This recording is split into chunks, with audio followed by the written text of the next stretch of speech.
The father of my son, who is 4 years old, left me for someone else when I was 25 years old and 6 months pregnant. My ex and this woman, Mavis, married when my son was just 3 weeks old.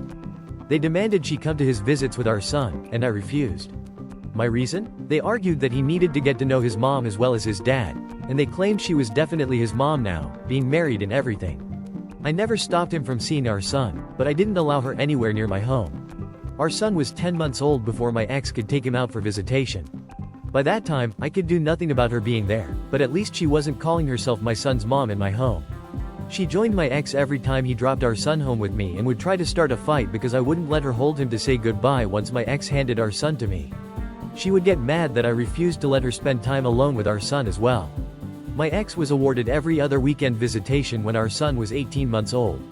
However, he lost that visitation when our son was 2 years old because his wife tried to take our son out of daycare without permission, which led to the police being called. He then went back to visits at my house, and she was not allowed near my house or my son. This changed once again after a few more months. She had to issue an apology and take some classes, and then every other weekend restarted. Then my ex died last year.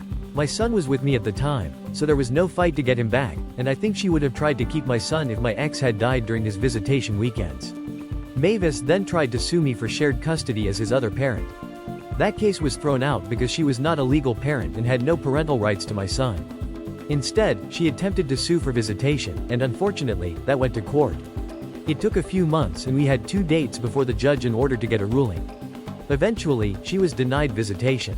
The court decided she had not played a big enough role in my son's life, and she wasn't his family anymore.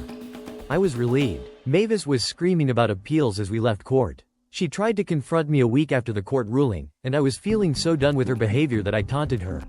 I told her she would never be in my son's life again and that she should go fuck herself because she was all alone now, and with the way she acts, it didn't surprise me.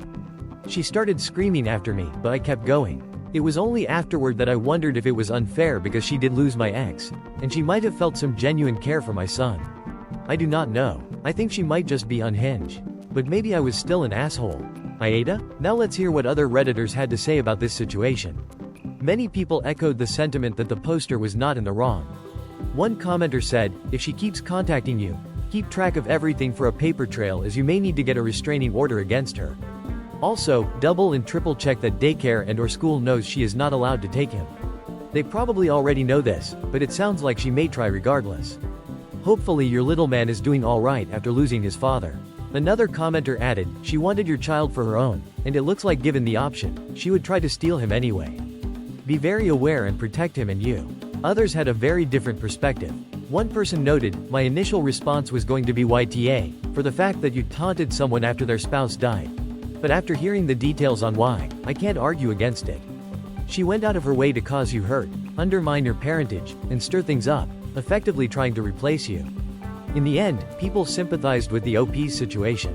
It's a tough road navigating grief and the complications of blended families. It's clear that not everyone can handle the fallout of past decisions, especially when it comes to kids.